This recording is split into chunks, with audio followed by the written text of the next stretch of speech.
We picked up since the election trillions of dollars in value, and China has lost trillions of dollars in value. I will say this.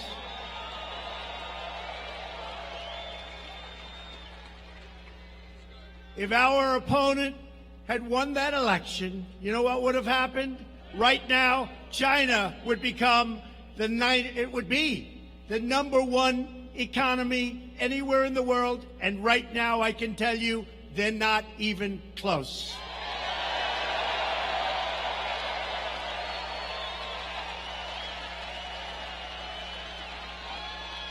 Our country is stronger than ever before because we are proudly putting, for the first time in a long time, we are putting America first.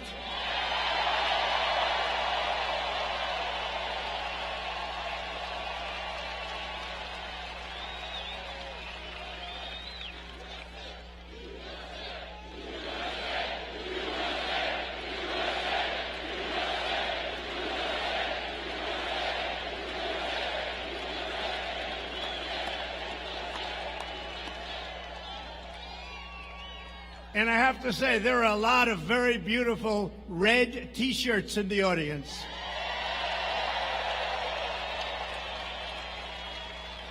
That was a record sale. They did very well. And I'll tell you what, cops love Trump. Trump loves cops.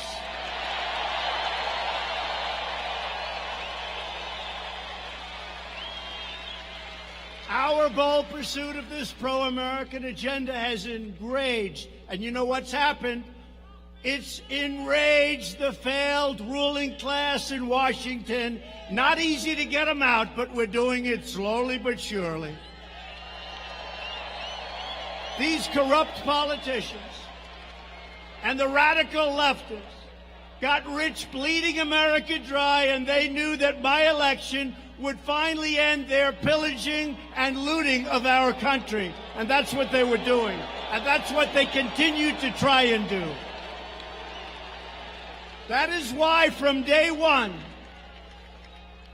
the wretched Washington swamp has been trying to nullify the results of a truly great and democratic election, the election of 2016. They're trying. They're not getting very far. They want to erase your vote like it never existed. They want to erase your voice, and they want to erase your future. But they will fail because in America, the people rule again.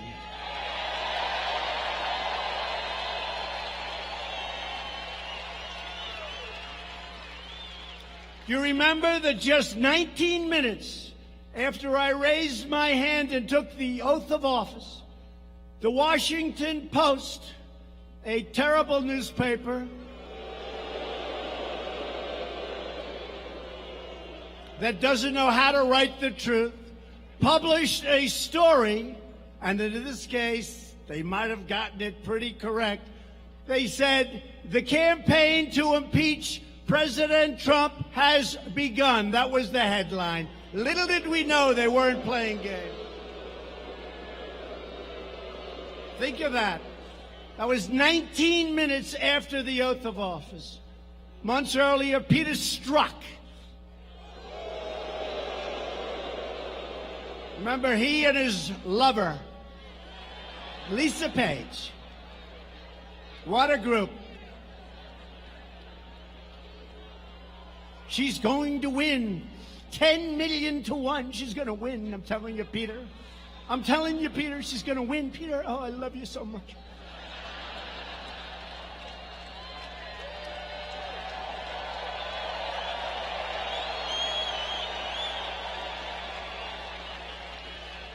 I love you, Peter.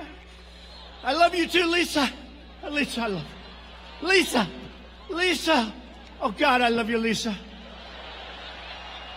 And if she doesn't win, Lisa, we've got an insurance policy, Lisa. We'll get that son of a bitch out. We got an insurance policy. And we're living through the insurance policy. That's what it is. The phony Russia hoax. Lisa, I love you. Now, the do-nothing Democrat con artists and scammers are getting desperate. 13 months, they got to move fast because they're not beating us at the polls, and they know it, despite the phony polls that you see all the time. They're phony polls. You know, polls are no different. Remember, I always used to talk about polls? I know polls very well. Polls are no different than crooked writers. They're crooked polls. They're crooked polls. No different. Well, that's a lot of media. Look back there. That's a lot of media.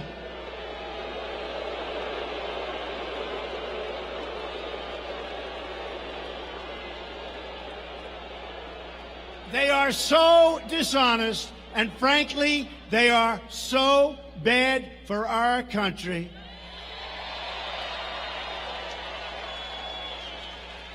They are so bad. And they could be so good for our country. They could be so good. And maybe they'll change, and maybe they won't.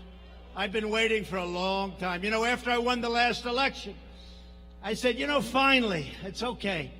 Finally, I'll get some great press. They got worse. They got worse.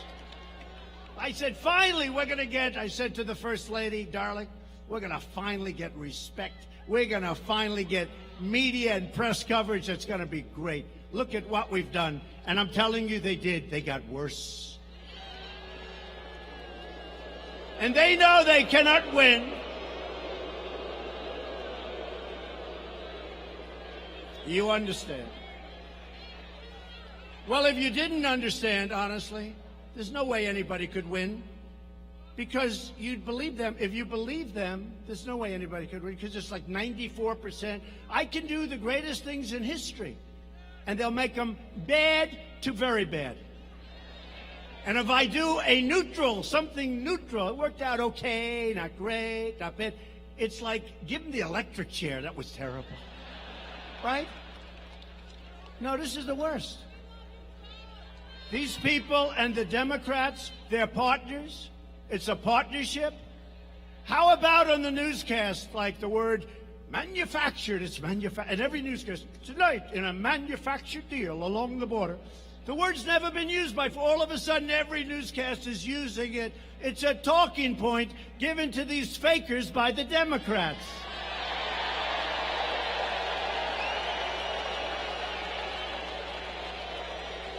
So they know they can't win the 2020 election. So they're pursuing the insane impeachment witch hunt. I've been going through it now. For more time than I've been in office, because, you know, like Strzok with his insurance deal, this was before, remember this, this was before, that statement was made months before I took office. That statement was made months before the election took place. They said, just in case, we're going to have an insurance policy. That only means one thing. We're going to get them out. So they're telling us we can't let that ever happen again to another president.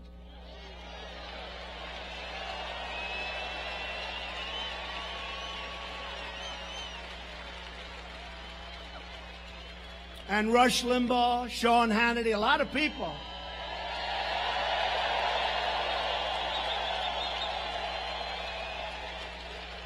The great Mark Levin. We have a lot of great people. Lou Dobbs. Great people. You know what they said? Every one of them, plus many others. There's no other man that we've ever met that could have taken it. That's true. Maybe I'm a little different up here. I don't know. But I enjoy it. To me, I'm energized because we're draining the swamp.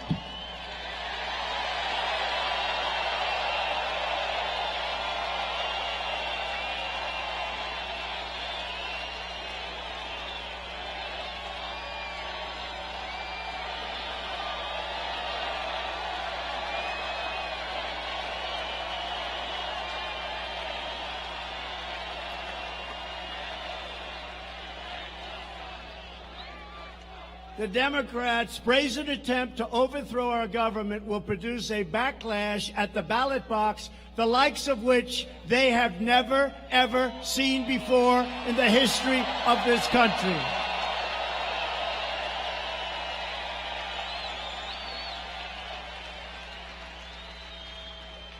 These are bad people. My phone call, as an example, with the president of Ukraine was perfect. Everybody that looked at it. And the only reason I released it was that the Democrats put out a phony narrative. So I had no choice. And I don't want to do that as president. Every time a president from a country calls me or I call them, we have to release the text. How can you do business that way? Who's going to want to speak to your president? So the president of Ukraine reiterated today at a major news conference on other subjects that he was under absolutely no pressure. He doesn't even know what they're talking about. And he used the word, there was no blackmail during this call. He used that term.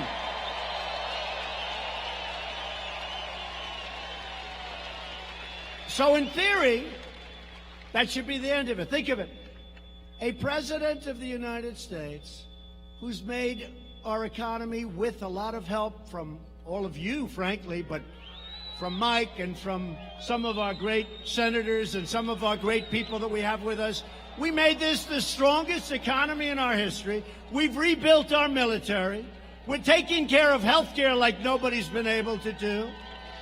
What we've done is incredible. And by the way, we're protecting your Second Amendment. If you don't have me, your Second Amendment is gone.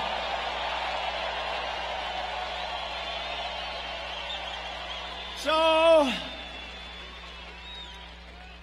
we have the greatest economy, the greatest military. We've rebuilt our military, $2.5 trillion, because when I took it over, it was a mess. And what do they want to do? Let's impeach our president, right? I don't think so. I don't think so. I think we're going to have a turnout the likes of which we've never seen in the history of our country.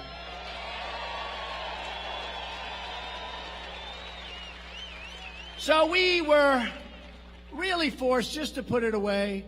We were forced. I said, just do it. Got the approval from Ukraine. I have to ask. I said, hey, do you guys mind? They said, that's a strange request. I said, don't worry about it. Do you mind? And they said, please, go ahead. Nothing was said wrong on that call. So we released the transcript of the call, which was so good that that crooked Adam Schiff, this guy is crooked.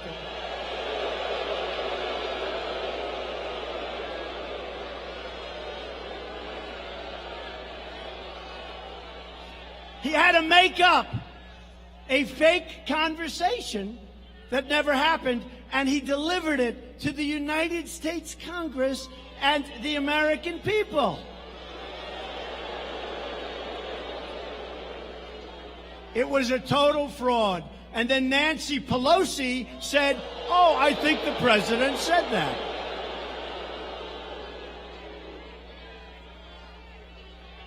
These people are sick. I'm telling you, they're sick. And you know what? Had they waited one day longer, they would have had the transcript of the actual call, word for word. It would have been perfect. Instead, they released it. They went early. They said all these horrible things. You know why? Because they never thought in a million years that I was going to release a transcript of the call.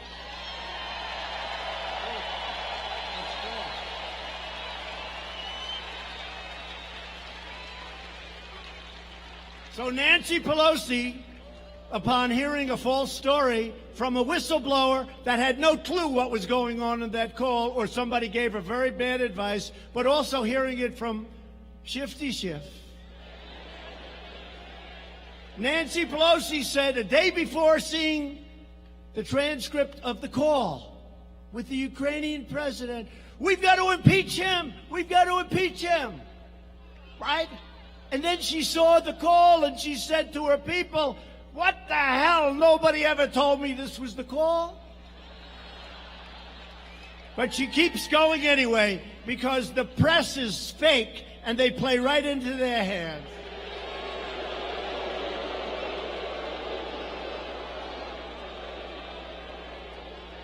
The do-nothing Democrat extremists have gone so far left that they believe it should not be a crime to cross our border illegally, and it should be a crime to have a totally appropriate, casual, beautiful, accurate phone call with a foreign leader. I don't think so. As our brilliant White House counsel wrote to the Democrats yesterday, he said their highly partisan and unconstitutional effort threatens grave and lasting damage to our democratic institutions, to our system of free elections, and to the American people. That's what it is, to the American people. It's so terrible. Democrats are on a crusade to destroy our democracy. That's what's happening. We will never let it happen. We will defeat them.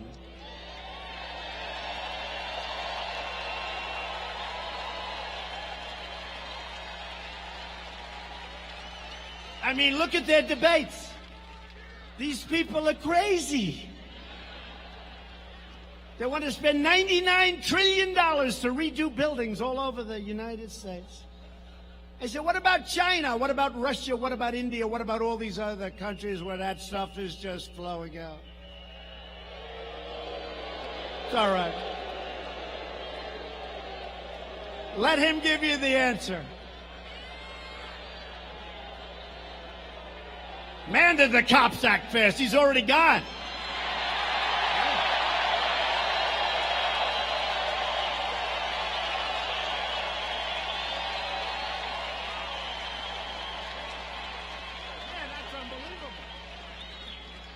That's the fastest. You know, I love law enforcement. I love the cops. I love the police. I love it. Minneapolis. You got a rotten mayor. You got to change your mayor. You got a bad mayor. But you know what? The police, I've done this a lot, and every once in a while we have very little disturbance. It's really, actually, is there any place where we can have more fun than at a Trump rally?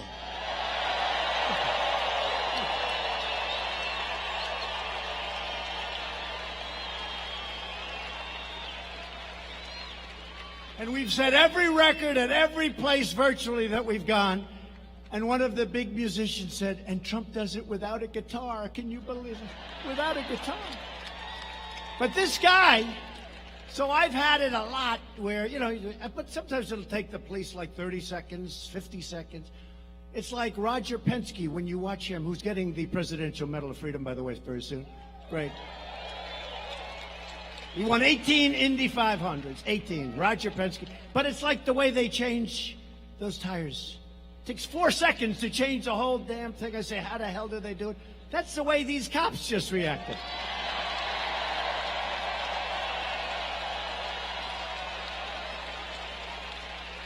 That was a record. I think it was a record. I've had good service, but I've never had anything like that. I look up, the guy is already gone.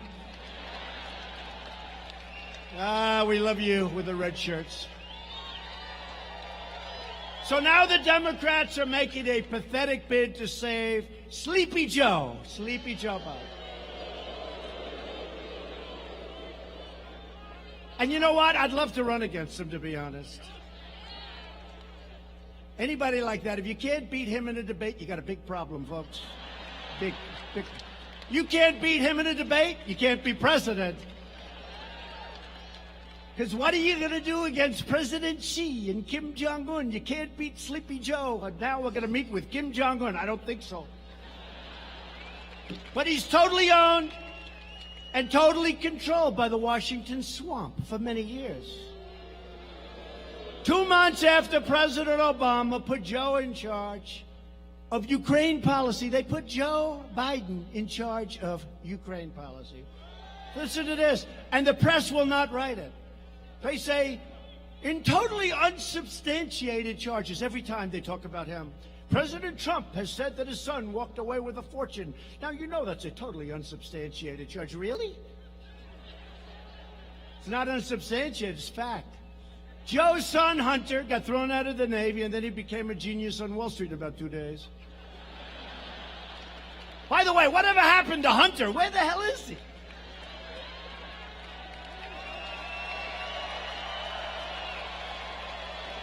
Where's Hunter? Hey, fellas, I have an idea for a new T-shirt. I love the cops, but let's do another T-shirt. Where's Hunter?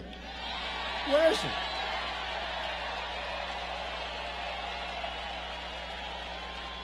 Here's Hunter being examined by Sleepy Eyes Chuck Todd or some of these people.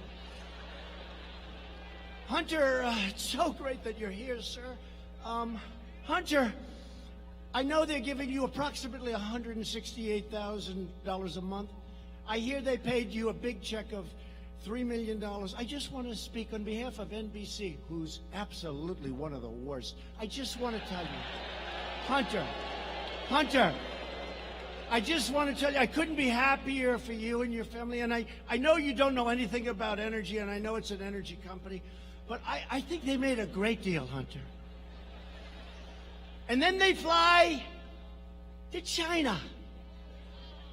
And I'm dealing with people right now, they're tough as hell, those Chinese negotiators. And Hunter, who's not too smart, Hunter, he goes in, he has a meeting, he walks out in his fund with $1.5 billion, with a B, $1.5 billion.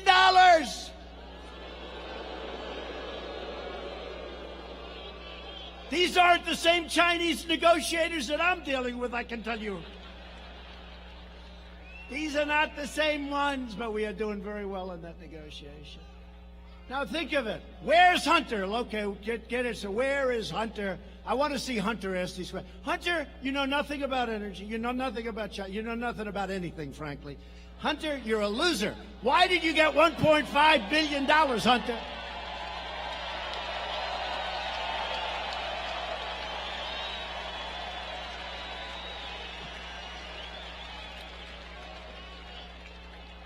And your father was never considered smart. He was never considered a good senator. He was only a good vice president because he understood how to kiss Barack Obama's ass.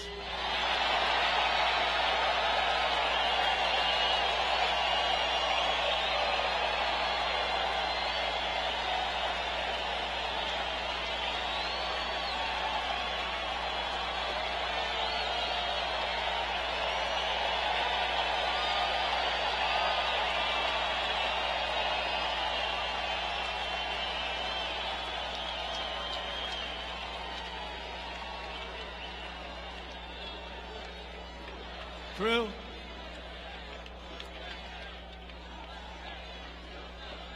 Thank you. Thank you. It's true. It's true. And they're always saying the same thing. Yeah, he got $1.5 billion.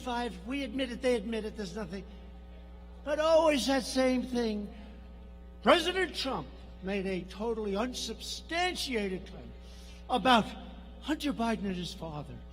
It's not unsubstantiated, you crooked son of a guns. It's 100% true.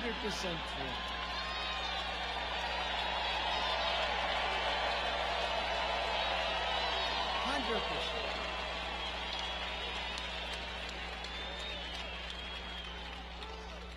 Even the smart guys on Wall Street, and I know all of them, they are smart.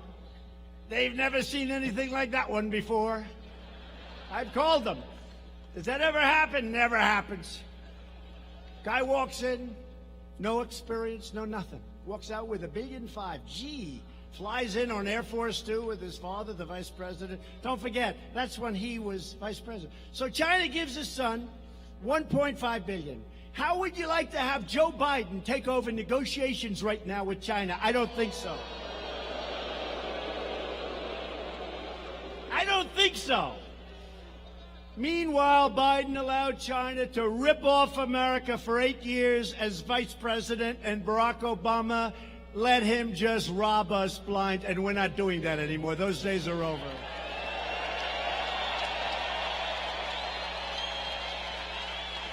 The Bidens got rich, and that is substantiated, while America got robbed.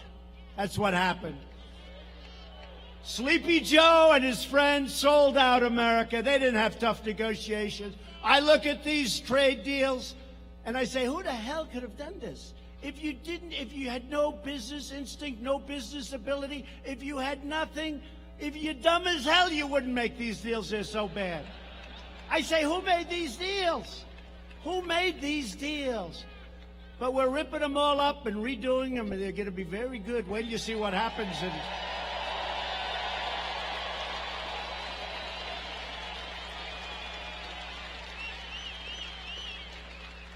And now that I'm your president, you see it. America is winning again, and we're respected again as a nation.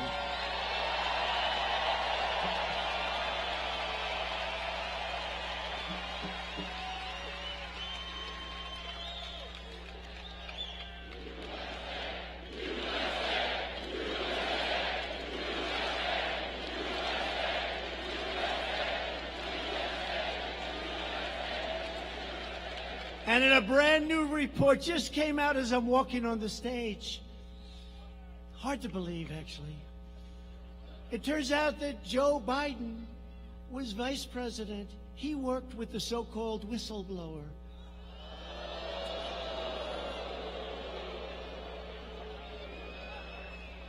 This is nothing but a partisan witch hunt, sabotage, and I'm sure they're going to say it's totally unsubstantiated. But one of them wrote the story. Congratulations, by the way. That's very nice. That's really good. That's the way you should do it. Good, good, good. In the twisted worldview of Democrats and the media, it's okay for politicians to ship our jobs to foreign countries, flood our communities with drugs and crime, and enrich themselves at America's expense.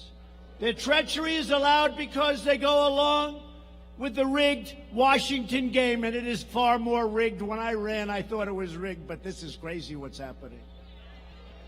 But if you refuse to bow or bend to the Washington swamp, which I could do very easily, I'd be much more popular. Folks, it would be so much easier. You know, very smart, I gotta tell you, isn't it much better when I go off script? Isn't that better?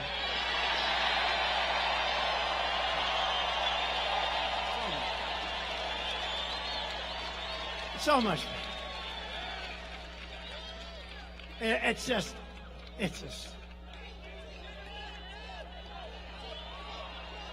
Hey, folks, the greatest buyer of advertisements in the history of the world, Mike Lindell, MyPillow.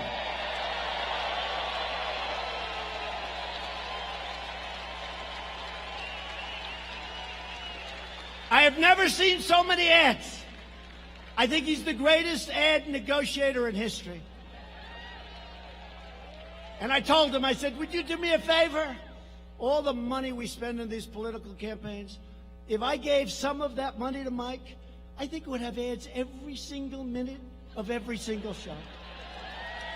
I never saw so many. Anyway, but the lawless political establishment will try to frame you. They'll persecute you. They'll swear and just swear up and down that they're telling the truth.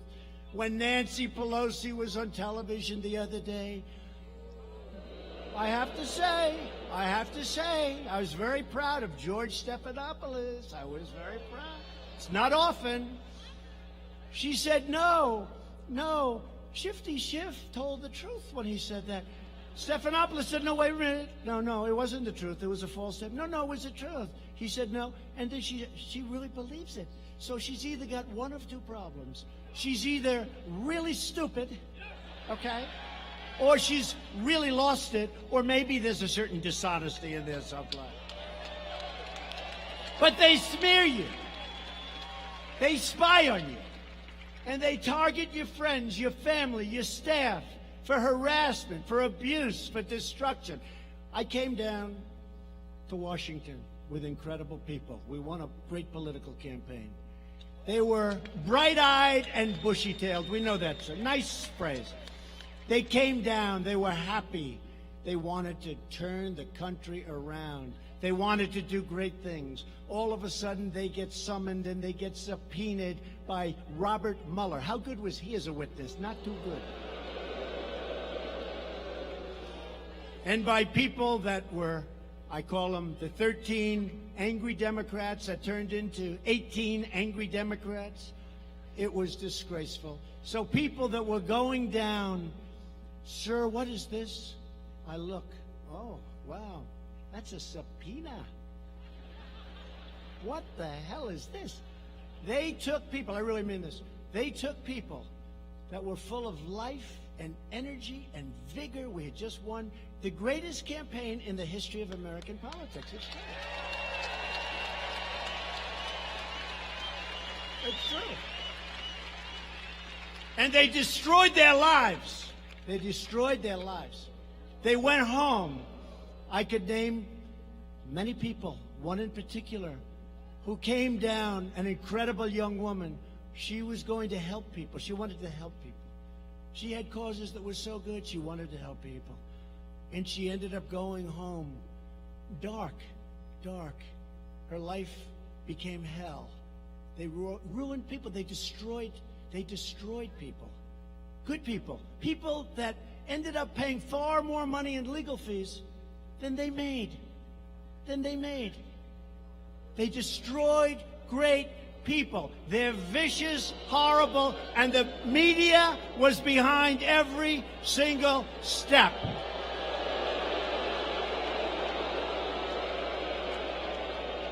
They destroyed so many lives. They destroyed so many lives, and they're continuing to do it, and it's a disgrace.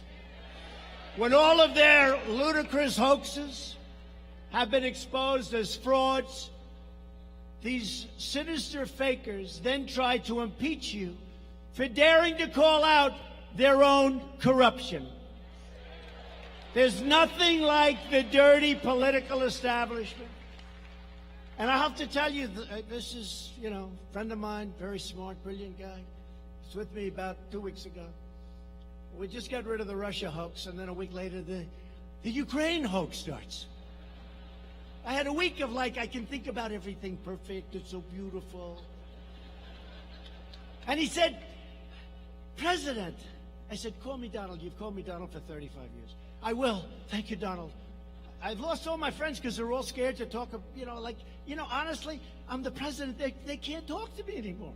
It's like they're afraid. They respect the office. It's true. They say, President, I say, do me a favor, Richard. You've called me Donald for 35 years. Call me Donald, please. I want somebody to call me Donald.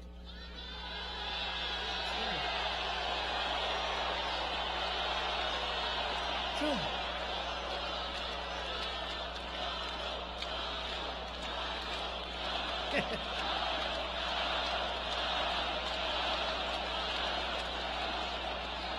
He said to me, I just told him, call me. He said, President, I can't do it, he said. So I says, President, you've been here now for, think of it, almost 3 years. Can you believe we're here 3 years? It's we.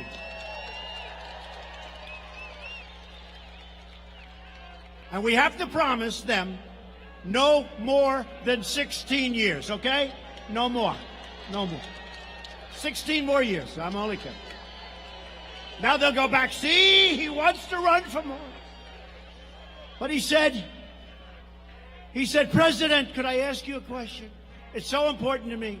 He's a great businessman, very successful. He said, you deal with all of these nations, these great, powerful. Who is the worst to deal with? Is it China? Is it North Korea?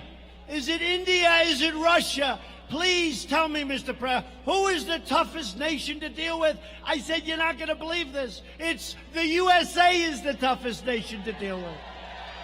The USA. It's true. Because we're dealing with some very sick and deranged people.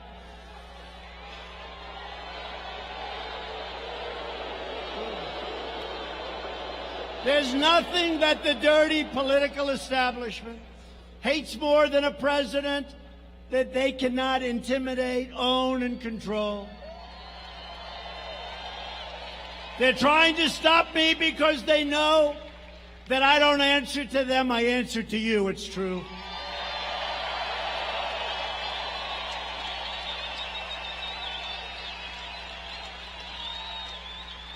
know, I never say this. I don't think I've ever said it in a speech, but maybe they'll find out if I did. Then they'll give me Pinocchio's. He said it before, but I don't know if I ever said it. But you know, I make as president about $450,000, right? I give it away. No, wait. I don't care. I don't care. I never hear anything. Can you imagine if I didn't? I give it away to, you can only give it. You can't keep it. You can't actually make a gift. You can give it to your different agencies. So I can give it to health, I can give it to transportation, I can give it to military, but I give it away all the time. Now, and if I ever did, but it's $450. If somebody stays from, let's say, a Middle East country in one of my hotels, and we charge him $392.53 for staying, and I never heard of the guy, and I don't want to hear about him. They say Trump is getting rich off our nation. I lose billions being president. I don't care. It's nice to be rich, I guess. But I lose billions. If somebody rents a room someplace and they pay me 2 months in rent or hotel fees, I never heard of the people. I never know who they are. They say emoluments. Nobody ever heard of the word emolument before. Emoluments. It's the craziest thing I've ever seen. I tell you, it's cost me billions of dollars to be president. It really has. And at some point, I'll probably have to prove that, and I look forward to doing it. It's very easy. It's very easy. And there is nothing that makes me happier than making that decision to run and win and straighten out the mess that these people have created.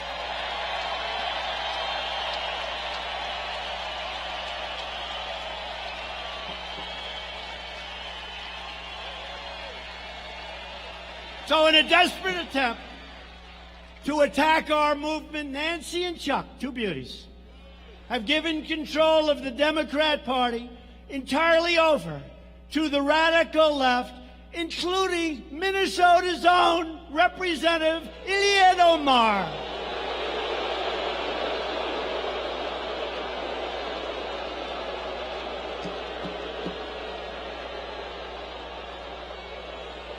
You know, I know you people.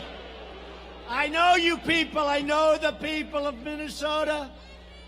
And I want to tell you, and I also at the same time, it's both a question and a statement. How the hell did that ever happen? How did it happen? How did it happen? Congresswoman Omar is an America-hating socialist. She minimized the September 11th attack on our homeland, where far more than 3,000 people died, saying some people did something. Big deal. Some people did something. She pleaded for compassion for ISIS recruits right here in Minnesota. Omar laughed that Americans speak of Al-Qaeda. Remember that tape? Speak of Al-Qaeda. But when we say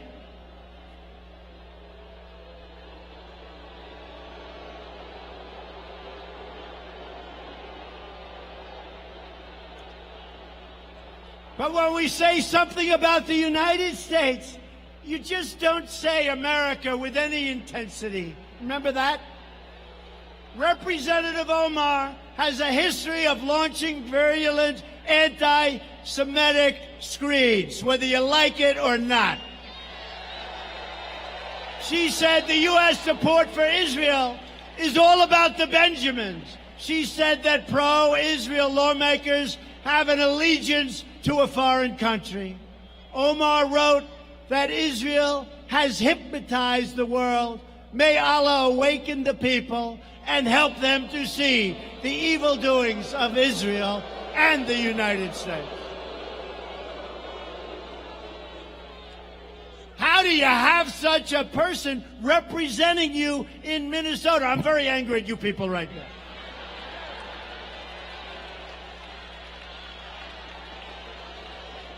She is a disgrace to our country, and she is one of the big reasons that I'm going to win and the Republican Party is going to win Minnesota in 13 months.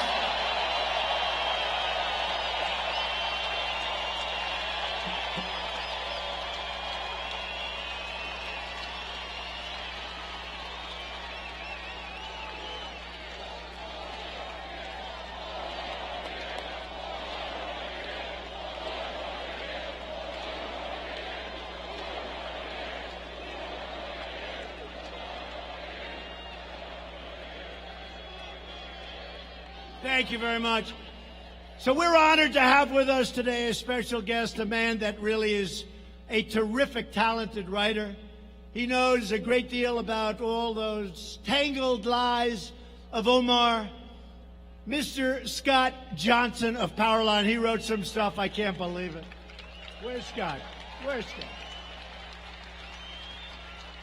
Thank you, Scott. Thank you, Scott. What a job. Man, do you have her figured out. The only problem is, Scott, it's incredible talent, much more talented than most of these people that you heard about. The problem is they never pick it up. They don't want to pick it up. But we pick it up, Scott, and the people get it, and we thank you for your great reporting. Thank you. Thank you very much. As Scott reported, everything about Omar is a fraud, including her name. Scott reports his sources told him that, quote, Omar's legal husband was Omar's brother and that she had married him for fraudulent purposes. You mean like coming into the United States, maybe? And as Scott says, we have seen a plethora of congressional scandals in our history, yet we have never seen scandals like Omar's in Congress, and nothing gets done about it. I hope that some of you people are looking, because what AOC has gotten away with campaign financing, and what I call it AOC plus 3, that's what it is, and Omar is one of the 3. What AOC has gotten away with all of that money that she used for her personal self with campaign finance is worse, and nothing happens to them, but it happens to you, and it's not fair. The fact is, we're in a struggle for the survival of democracy in America. The only message these radical socialists and extremists will understand is a crushing defeat on November 3rd, 2020.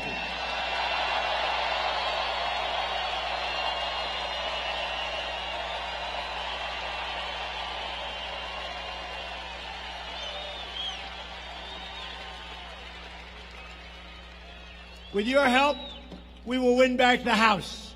We will keep the Senate. And we will win the White House. And we're thrilled to be joined tonight by some incredible people that have helped me so much. One of your tremendous, talented, tough Congressman, Tom Emmer. Tom.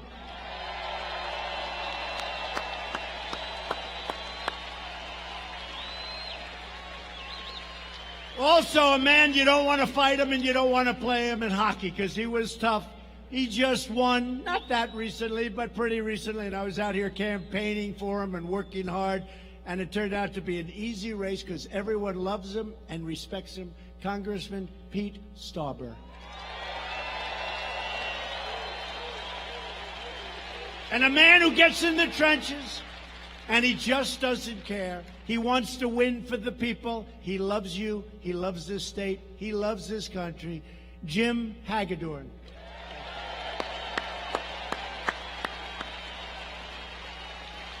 And a great friend of mine with his incredible family. He's a friend. He's smart. I guess you'd say he's brilliant. His education is incredible. His military career has been incredible. Then he ran for office, and now he's a United States Senator from the great state of Arkansas, Senator Tom Cotton.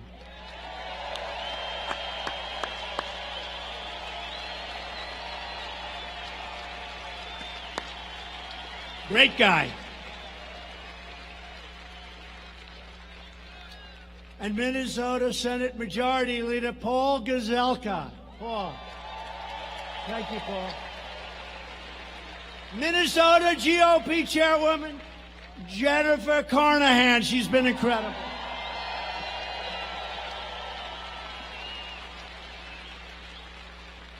I said, Jennifer, are we going to win in 13 months? She said, honestly, sir, I've never seen anything like this. It's going to be easy. Don't ever say. Just assume we're like 2 points behind, okay? 2 points behind. You never, ever, please. You always just assume you're a little behind. But we're going to win this state by so much that people are going to be shocked. And plenty of other states. You know, we had a rally 3 weeks ago in New Mexico. And New Mexico is a hard state for Republicans, hasn't been one in a long time also. And we had receptivity that was unbelievable. The audience was 40% Hispanic, where we're doing great.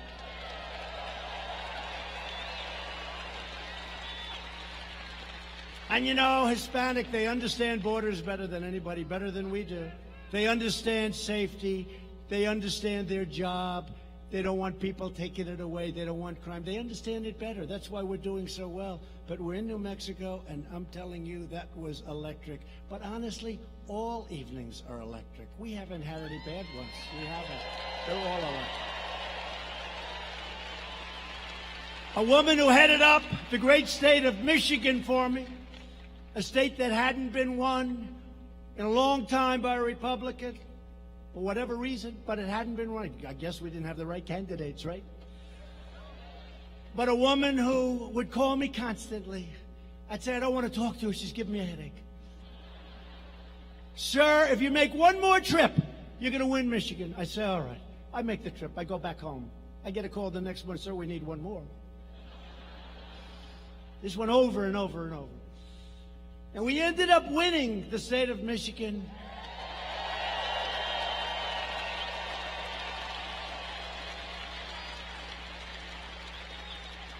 And I said, who the hell was that woman that kept bugging me to go back to Michigan and speak just one more time every week? One more time, sir. And her name is Ronna McDaniel. She's fantastic, and she's the head of the RNC.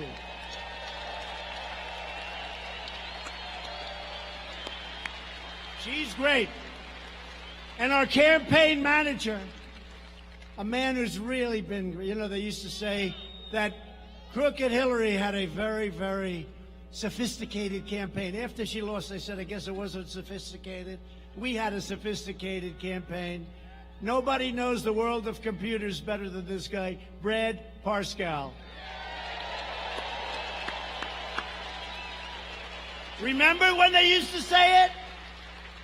You know, I never got credit. My father used to teach me, if you can do it for less and win, that's good. He wasn't talking politics. The last thing, he's looking down. He's definitely looking down, not looking up. He was great. He was tough, but he was great. But my father would say, if you can do it for less and win, that's a good thing, not a bad thing. If you can build a building for less money than the guy across the street, and if it's a nicer building and you can rent for less, that's like a good thing. So in the campaign, we spent much less money than crooked Hillary Clinton, much. And we won. And we won. We won 306 to 223. That's a pretty big, remember? Remember they said electoral college. By the way, when you run, if you're running, the electoral college is like the 100-yard dash, and the total vote, you don't go certain places. You focus. Electoral college, we have to explain to them, it's different. So we won 306. And you remember they used to say, one's the 100-yard dash, you practice. One's the mile, you practice. It's a different race. Winning the total vote is much easier, in my opinion. The electoral college, I had to go to 22 different states.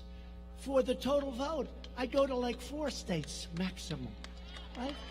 Much easier. It's much easier. I'm all for it. But the electoral college is better for our country because it forces you to go places that you wouldn't go. I love Maine. I went to Maine 4 or 5 times. I needed 1 point. Maine gave me 1 point. And what happened? I went there numerous times. Everyone said, why? Because I was told by these fraudsters back here in the media that Trump cannot get to 270. He cannot get. They had me maximum, if everything worked, right, at 269. So I kept going to Maine. And you know what? We won that 1 point in Maine. But I kept going. They say, why? I said, well, first of all, it is really a beautiful place. But we won the point. But they said he cannot get to 270. I heard this for months and months. I had such a headache. Almost as bad as listening to Mike's damn commercials about those pillows.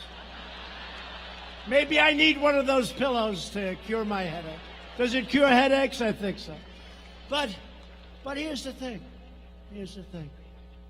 So they said he cannot get to 270. In other words, you can't win. You don't get to 270. It's over. You can't win, right? He cannot do it. There's no way of doing it. And they were right. I got to 306.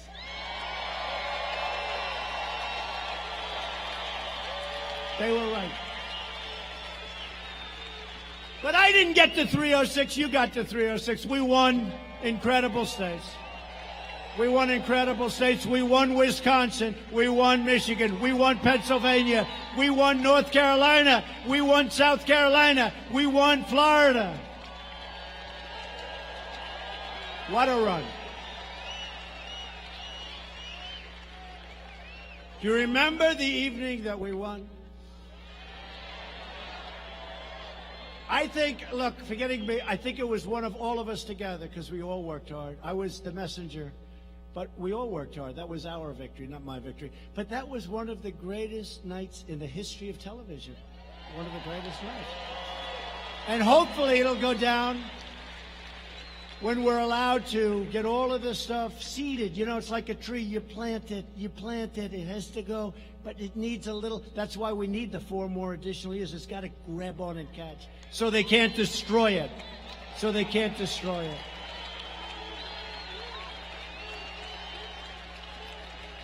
But I think it'll go down, and I hope it's going to go down as one of the greatest evenings in the history of this country, because it's never happened anything like that before. And these guys don't even question it. They just sit back and say, I guess he's right about that. I'll never forget the night before. I was at a tremendous arena. The place was going crazy. It was like this, going crazy. And 2 reporters that hate my guts, they looked at themselves. They looked at each other. Famous shot. They're looking like this, and they're saying, what the hell is going on? They knew. And I didn't need Beyonce and Jay-Z.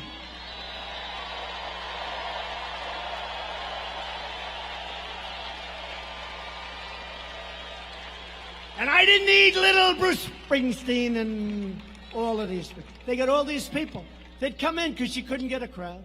They'd come in, they'd sing, they got Bruce Springsteen. Okay? He'd do about 2 songs and leave. What happens is they leave, and then everyone leaves with them. And she's still speaking in front of the same lousy crowd. It's the craziest thing I've ever seen. And then they complain sometimes I'll use a terrible word like hell. The other day I used the word hell. I got hell. They said he used terrible language. I used the word hell. It was so bad. But you got to hear Jay-Z, the words he was using. He was using the F word all over the place. And then the next day they say, I use bad language. The word hell is a terrible word. These people are sick.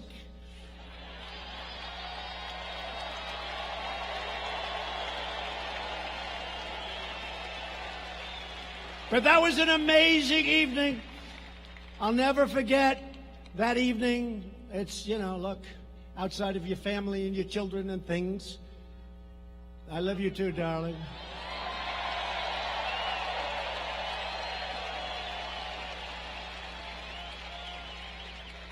It was one of the highest rated evenings in the history of television. You add up all those networks. Remember the woman crying? Oh, my God. No, they weren't biased at all. Now, another very special man who's with us today, but he'll never be a man to me. He'll always be my boy. You know what I mean, right? He's my boy. He's my little 6'6" boy, Eric Trump.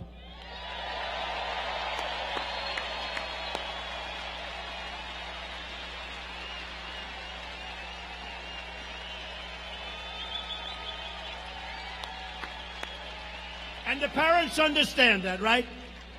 They may be big and strong and older, and to a parent, a child is always their boy or always their little beautiful girl.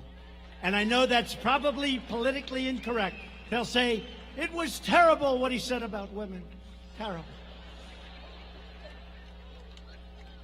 But they're our boy and they're our girl, and it doesn't matter how old we get and how old they get. Is that a correct statement? And I'm also proud to endorse your next Republican senator from Minnesota, a man that I've known, a man that is tough and smart, a man that's running against somebody that's never done a damn thing in the Senate, Mr. Jason Lewis.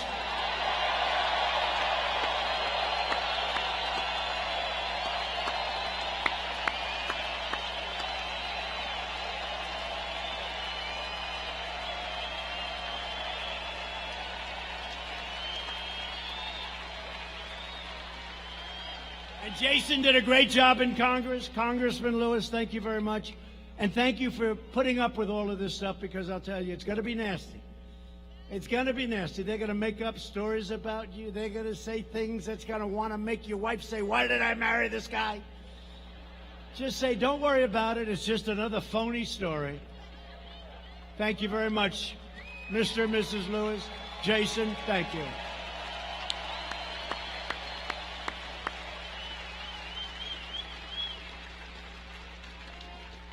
And Jason, they can't say that about Tom Cotton. He's too perfect, this guy. He can't say it. They can't say it about you, Tom.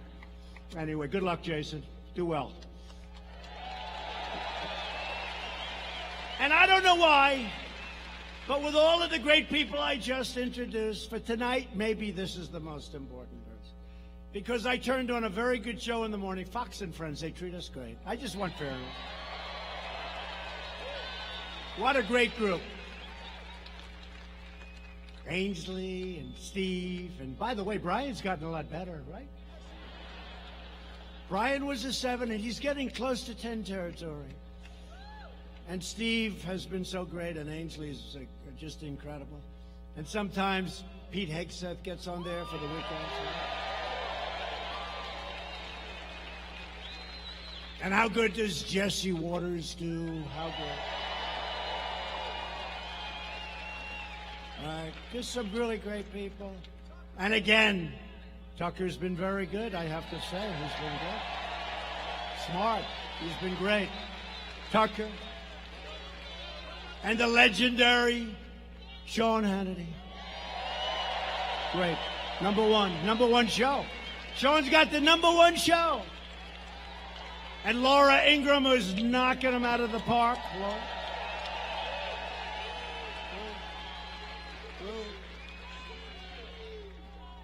And you go over Maria Bartiromo. And the great Lou Dobbs. How good are they? Lou Dobbs. And many more. And many more. How about Greg? Greg used to hate me. Now he's good. Oh, we can't forget Judge Jeanine.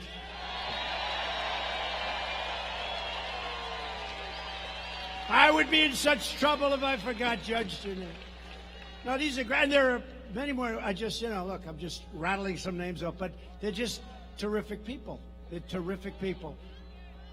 But a man that I have to really say something very special about. So I'm watching Fox and Friends early in the morning, very early in the 6 slot, because I'm out of there pretty good. And I see a handsome young man named Bob Kroll, Cops for Trump.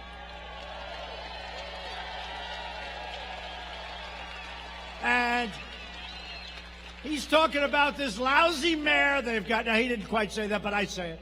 He's talking about this lousy mayor that won't let the cops, the police, the law enforcement.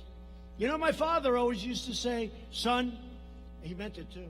Never say cops. It's disrespectful. Say police officer. I say, okay, Bob. But honestly, the truth is, with time, I love you guys. Whether you're cops, police officers, law enforcement, I'll call you whatever you want. It doesn't matter. You are so great, so respected. You don't even know how much our public loves you. You don't know it. You don't know it.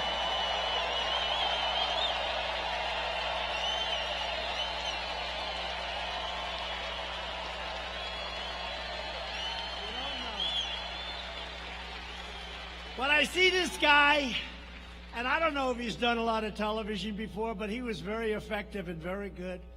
And he was saying how the police aren't being allowed to take care of this rally. And yet with President Obama and Bush and all these people, they were, fine. Everybody comes, they fall asleep at a rally. But they weren't allowed to do the job for us, and they went wild. So what I want to do,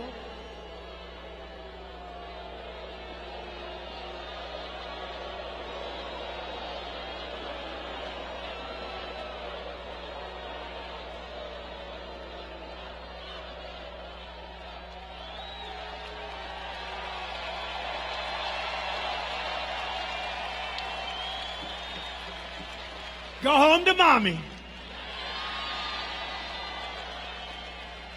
Mommy says, I saw you on television tonight. I love Trump. Don't you ever do that again. Yes, Mom.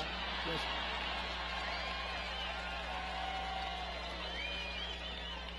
But the job he did before the election, I came right here to Minnesota, and I pledged to address this really important issue.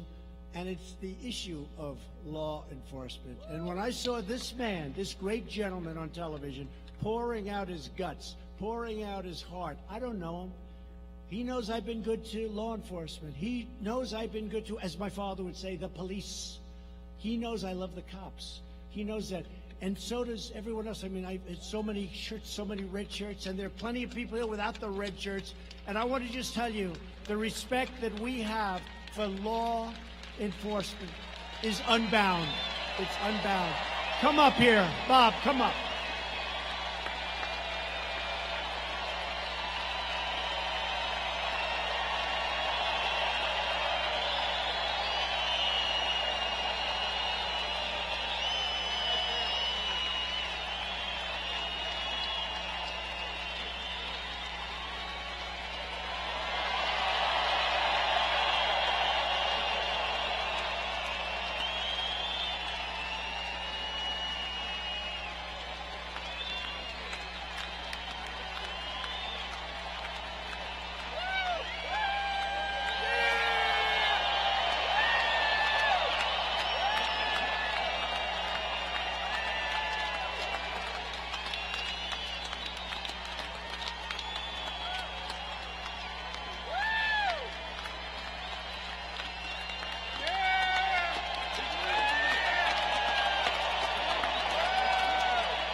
What can I say after that?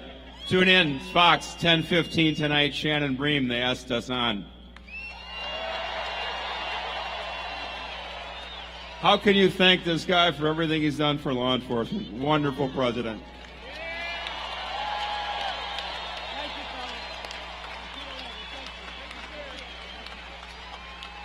Thank you very much. Thank you. Great people. Thank you.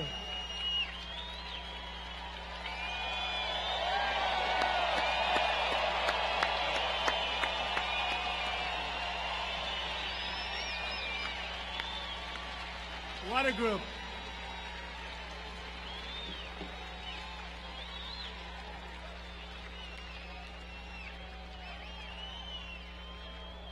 I think your very weak mayor made a mistake when he took them on. As you know, for many years, leaders in Washington brought large numbers of refugees to your state from Somalia, without considering the impact on schools and communities and taxpayers. I promise you that as president, I would give local communities a greater say in refugee policy and put in place enhanced vetting and responsible immigration controls. And I've done that. Since coming into office, I have reduced refugee resettlement by 85%. And as you know, maybe especially in Minnesota, I kept another promise. I issued an executive action making clear that no refugees will be resettled in any city or any state without the express written consent of that city or that state. So speak to your mayor.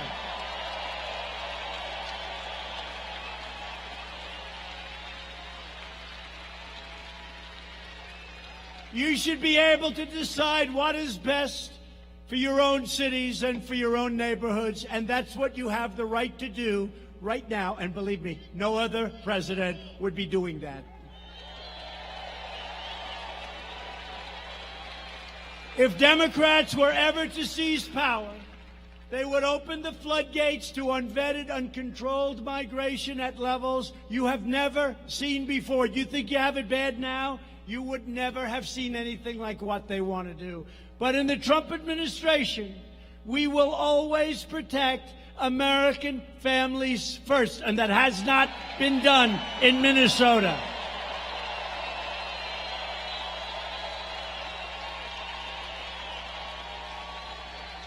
We've also implemented the strongest screening and vetting mechanisms ever put into place. We are keeping terrorists, criminals, and extremists the hell out of our country.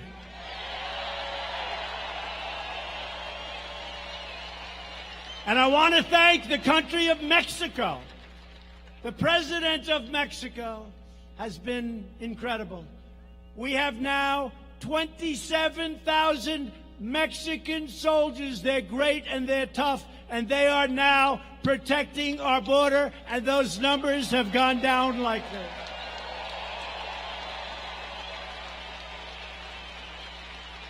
Thank you, Mr. President. We will not make the mistakes made in European countries that allow a violent ideology to take root in our country, on our shores. We're not going to allow it to happen.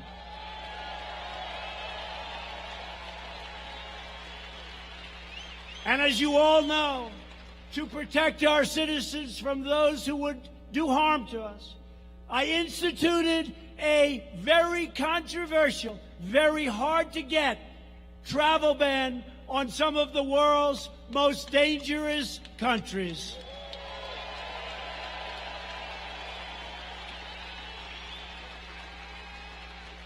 And the other day, one of the fake news reporters in the back said they were talking about the travel ban, and they said, well, you know, the president has lost in court. They said, where? On the travel ban. And he's right. I lost, and then I lost at the appellate division, and then I won at the United States Supreme Court.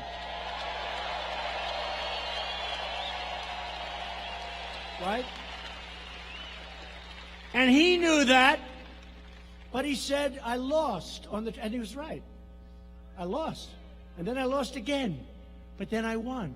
And we have the travel ban. But instead of saying he lost, and then he lost at the appellate, and then he won at the United States Supreme Court, he said he lost on the travel ban. These are very dishonest people. Do you understand that?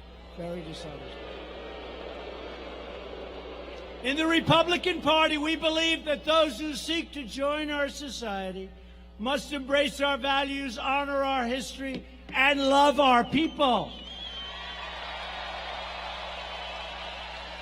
Democrats also support deadly sanctuary cities, which release dangerous criminal aliens into the heart of your communities, and we're not letting it happen anymore.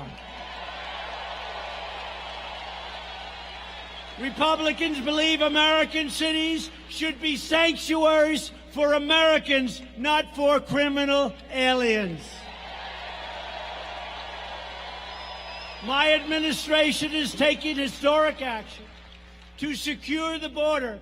We have reduced illegal border crossings by over 60% since May, and we are building the wall faster than anyone ever anticipated it could be built.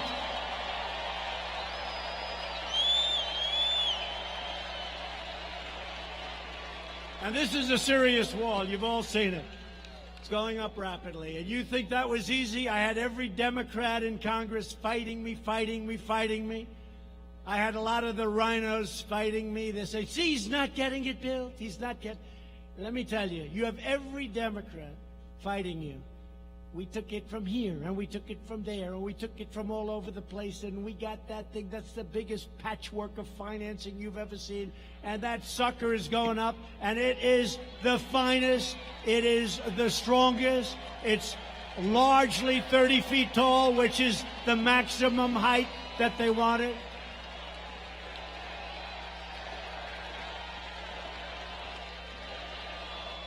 I went to the Border Patrol, and I sat down with 15 representatives of the Border Patrol. And I said, what do you want? What's your ideal? I actually said, I want to give you the Rolls Royce. And they killed me for that. They said, it's not an American-made product. They happen to be right. No, they're right about that one. They're actually right there, Tom.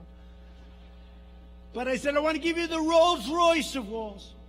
Tell me. And they told me everything. And then we built some alternative walls. We built all different types. We built about 7 of them. And then we had climbers come in. The one that worked the best was the one we're building. It also, unfortunately, the bad news, it's also the most expensive, but we got it for the right price. We got it for the right price.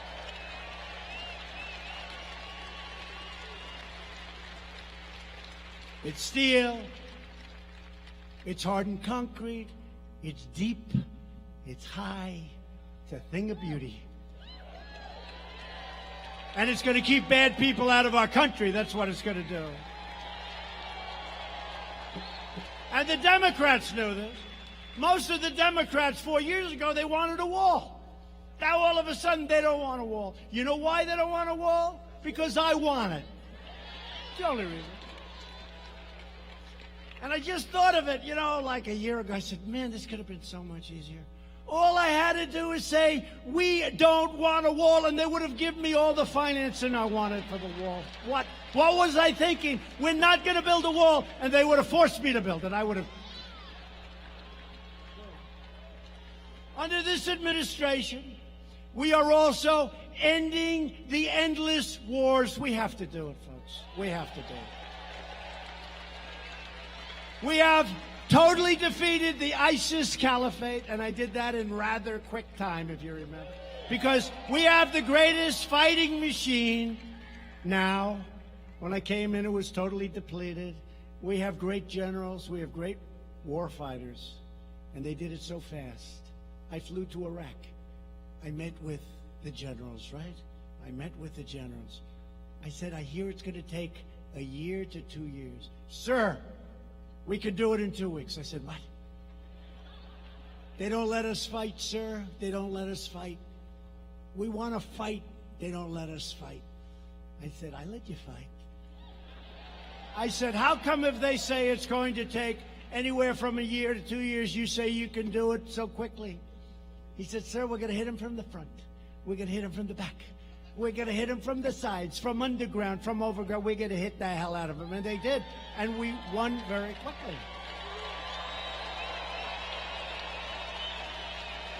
But from now on, we want to fight where it is to the benefit of the United States of America, not to the benefit of other countries. And we will only fight to win. We're only going to fight to win. We don't fight to win. We don't fight to win. The Turks have been fighting with the Kurds for 2 centuries. And Turkey, as you know, is a NATO ally. But I've been rough on them. We've defeated 100% of that ISIS caliphate and no longer have any troops in the area. We don't have any troops. The troops have been pulled out. Where Turkey is carrying out now a very tough campaign against the Kurds. Get them out.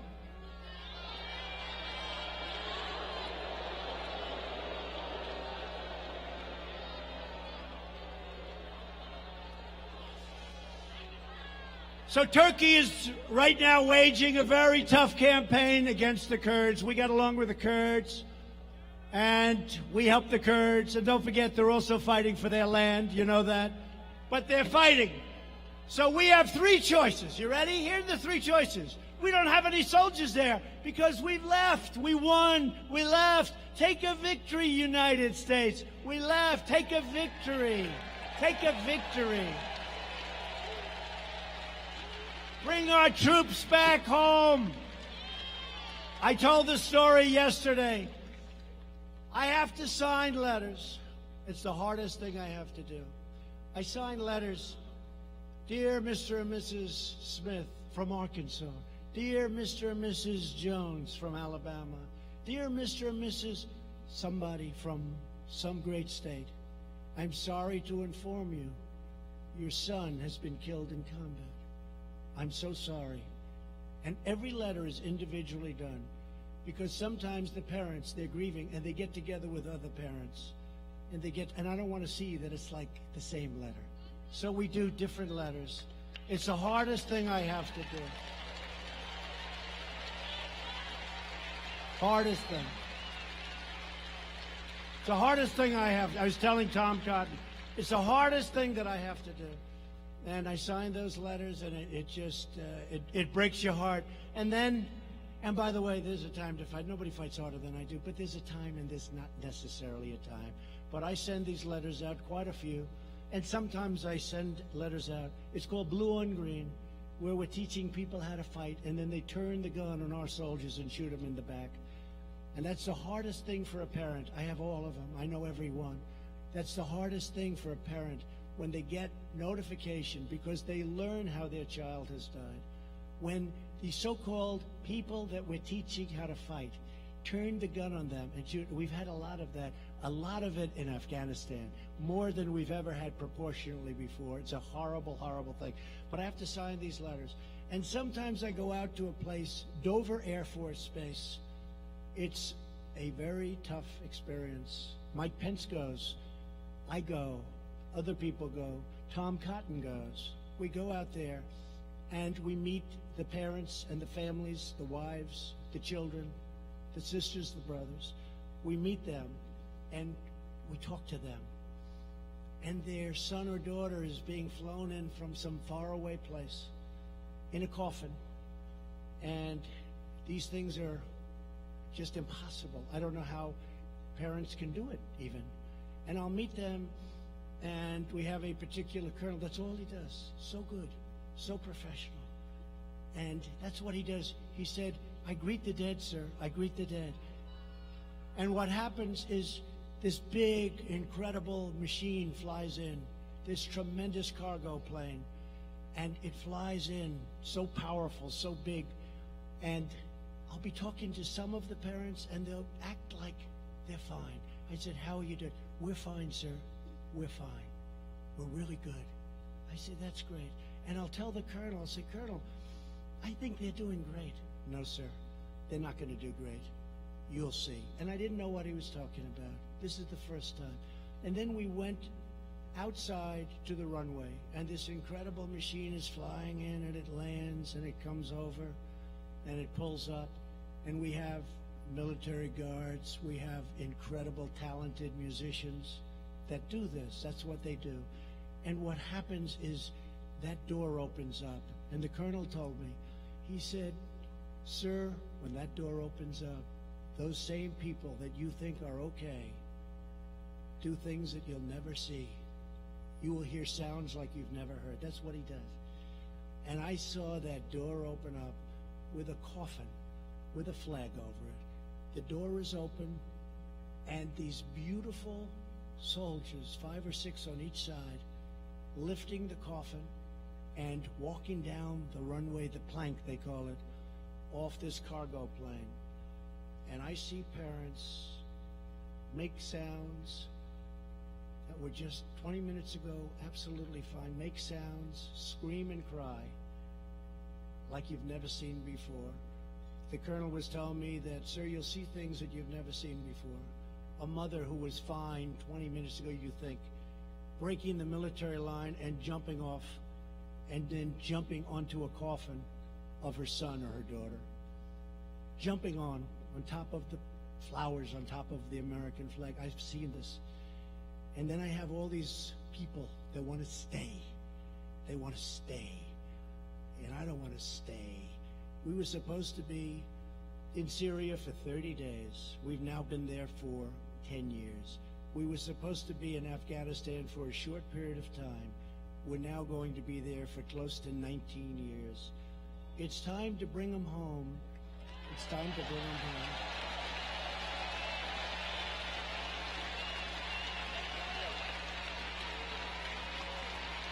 It's true.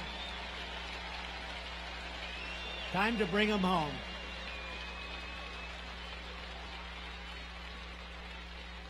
We've done our job. We've defeated everyone that we're supposed to defeat. And now we are policing. We are now policing. That's what we're doing. We're policing. And that, as I said, no more respect for the police, but these are military people, and those are police. But we are now policing. We're not fighting, we're policing. And you know what? After all of these years, and one other story, and I have to tell you, I go to Walter Reed on Friday, and I do it quite often. I gave out 5 Purple Hearts, and I meet people that are so beautiful, so amazing. I met 5 warriors, and one was so badly hurt with the loss of arms and a leg. Another one, they're just very, very devastated. But these are great, great people.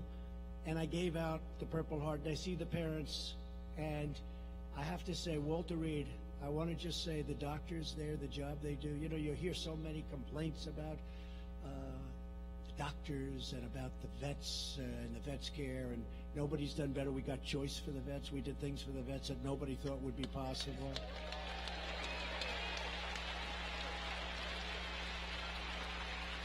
But I saw these young men, and I gave them their Purple Hearts, and their parents were there crying.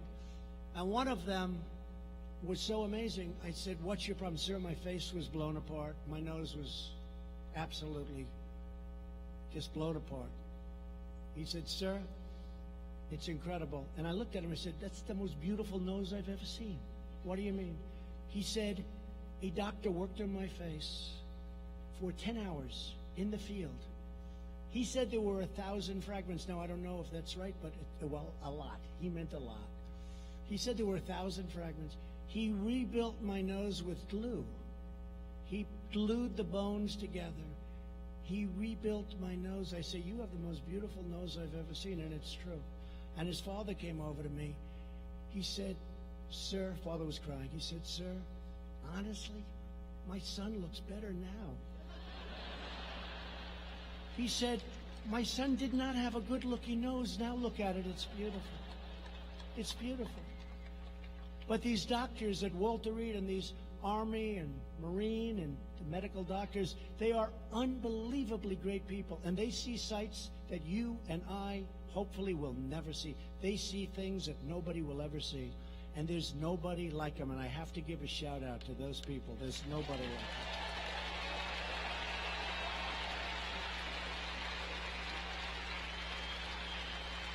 So in the case of Turkey and Syria and the Kurds, we could send in 1,000 troops for a military conflict with Turkey. No, you don't want to do that. We could hit Turkey very hard financially. Or we could mediate a deal between Turkey and the Kurds. I like that. You know, let's mediate a deal. But remember, they've been fighting each other for hundreds of years. And we were artificially put there, in this case, by President Obama. So we did our job, we knocked out, and I'll tell you another thing. We have to be treated fairly. We have to be treated fairly. We're not treated fairly by other nations. We captured many, many ISIS fighters. Most of them came from Europe. They came from Germany. They came from France. They came from all of these countries. And we called them. I called them myself in many cases. I said, take your fighters. They said, we don't want them. You take them. I said, no, no, no. We did you a big favor. They're citizens of Germany. They're citizens of France. They're citizens of these various countries in Europe. Take your fighters. We don't want them, sir. We don't want them. And I said, how unfair are we treated? We do them a great favor, and they won't take the fighters. So we're doing some things that are pretty amazing, and every once in a while you have to change course and do what you have to do. The United States has spent $8 trillion in the Middle East. We've lost thousands of brave soldiers and tens of thousands of terribly wounded people, great people. Their lives will never be the same. These wars produced only chaos and bloodshed. And all of the blood and treasure we sacrificed made the Middle East less, it's less safe, it's less stable, and it's less secure. And I say it all the time. The single greatest mistake our country made in its history was going into the quicksand of the Middle East. We spent $8 trillion and lost thousands of lives. And by the way, the other side, we can talk about that, lost millions of lives. What did we do? So we're going to pull them out, and we're pulling people out, and we're trying to make good deals, and we're going to bring our soldiers back home, and we may need them for something else, and they'll be ready. Previous administrations lust for regime change and also put historic Christian communities in vastly more danger than they were before we started. They are some of the biggest victims of these power vacuums and reckless foreign adventures. The Christians. And we work hard with the Christians. We have tremendous evangelical support. We work hard with the Christians.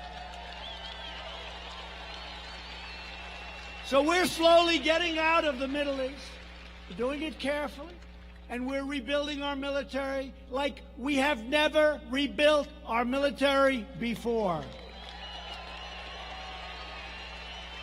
When I came into office, a very prominent general told me, because it looked like we could have a big conflict with someone, said, sir, we have no ammunition. We had old planes. We had planes that were so old they didn't fly. We had people going to the desert, the plane graveyards, airplane graveyards, picking up parts. I never want to hear a president of the United States hear those words again. I never want to have a president hear the words, sir, we have no ammunition. Think of that. Think of that. Now, thanks to more than $2.5 trillion worth of investment in our military, we have more ammunition, more missiles, more rockets, more tanks, more fighter jets, and more of everything else than we've ever had before. And we have no choice. You look around the world and we have no choice, unfortunately. And the Democrats want to dismantle our military. After years of building up other countries, we are finally building up our country. That's what we have to do.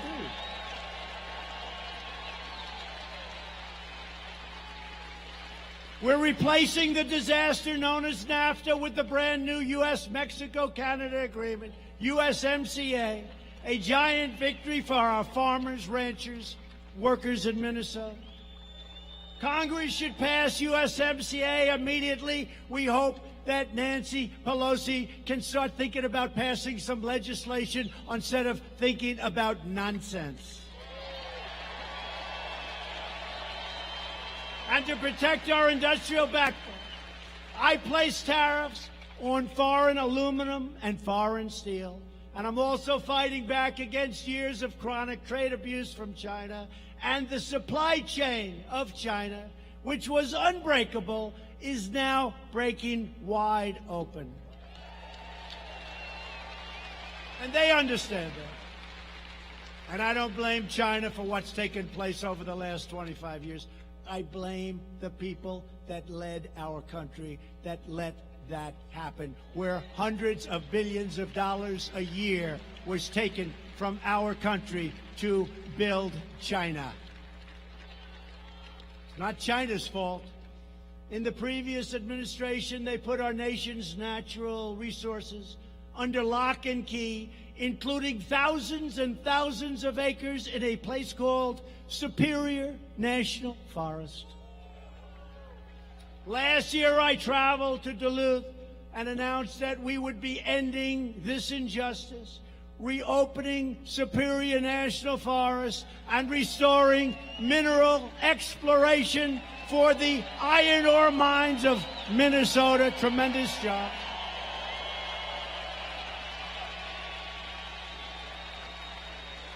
And now the Iron Range is back in business.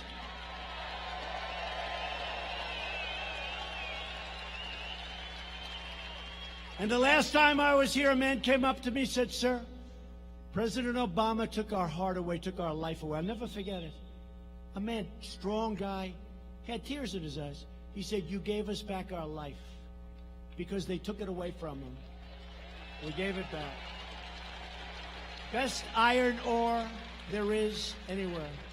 My administration is also fighting the Democrat socialist health care agenda that would obliterate Medicare. Republicans will protect Medicare, and we will always protect patients with pre-existing conditions. And for those of you that have private health care, health insurance, 180 million people, they are going to end it, obliterate it, and most people are thrilled with it. We are going to leave it. You're going to have your plan the way you want it, and there's no plan like those. Virtually every top Democrat also now supports late-term abortion, ripping babies straight from the mother's womb right up to the moment of birth. And that is why I've asked Congress to prohibit extreme late-term abortion, because Republicans believe that every child is a sacred gift from God.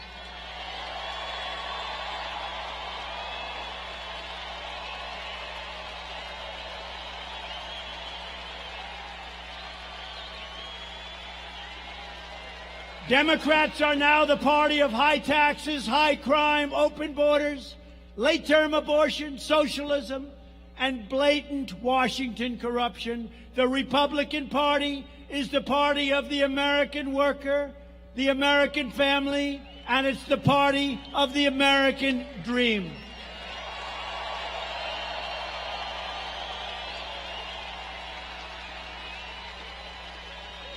For years, you watched as your politicians apologized for America. You remember that? T, I'm sorry. I'm so sorry. Now you have a president who is standing up for America. We are standing up for Minneapolis, and we are standing up for the great state of Minnesota.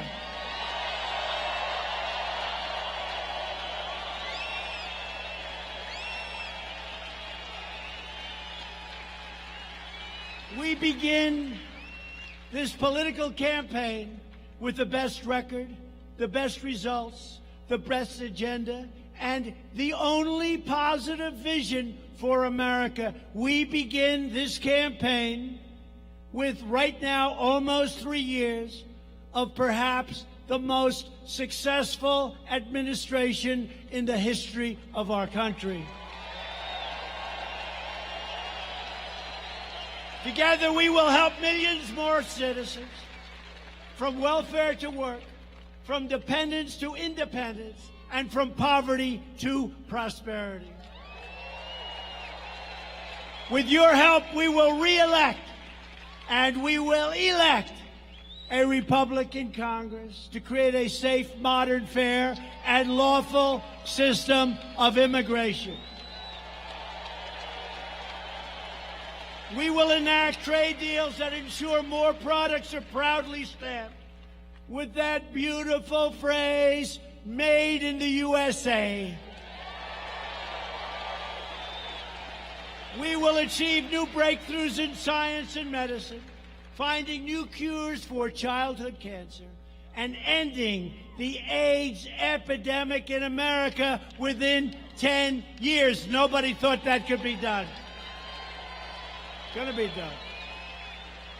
We will defend privacy, free speech, free assembly, religious liberty, and the right to keep and bear arms.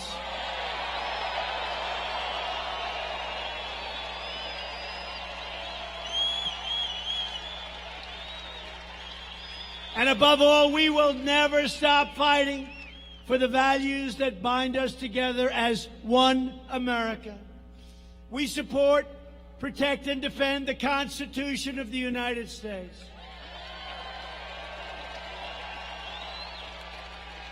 We stand with the incredible heroes of law enforcement.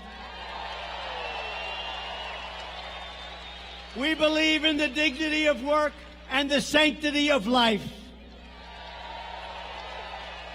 We believe that children should be taught to love our country, honor our history, and always respect our great American flag.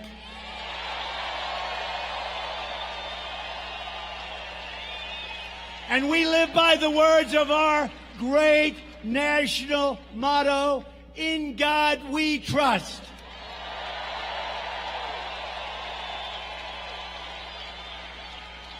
We stand on the shoulders of American patriots who built this country into the greatest nation ever to exist in history. Our ancestors crossed the oceans, settled the continent, tamed the wilderness, revolutionized industry, pioneered science, won 2 world wars, defeated fascism and communism, and put a man on the face of the moon. Proud citizens like the people of Minnesota helped build this country, and together we are taking back our country. We are returning power to you, the American people. With your help, your devotion, your drive, we are going to keep on working, we are going to keep on fighting, and we are going to keep on winning, winning, winning, winning.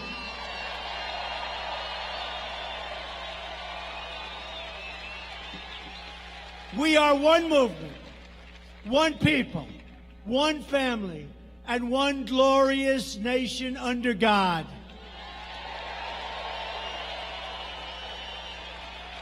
America is thriving like never before. And ladies and gentlemen of Minnesota, I will tell you this with great certainty, the best is yet to come.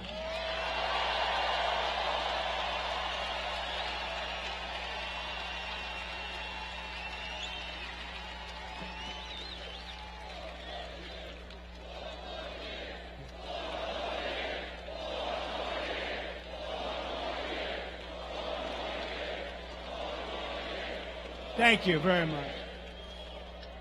And just in concluding, together we will make America wealthy again.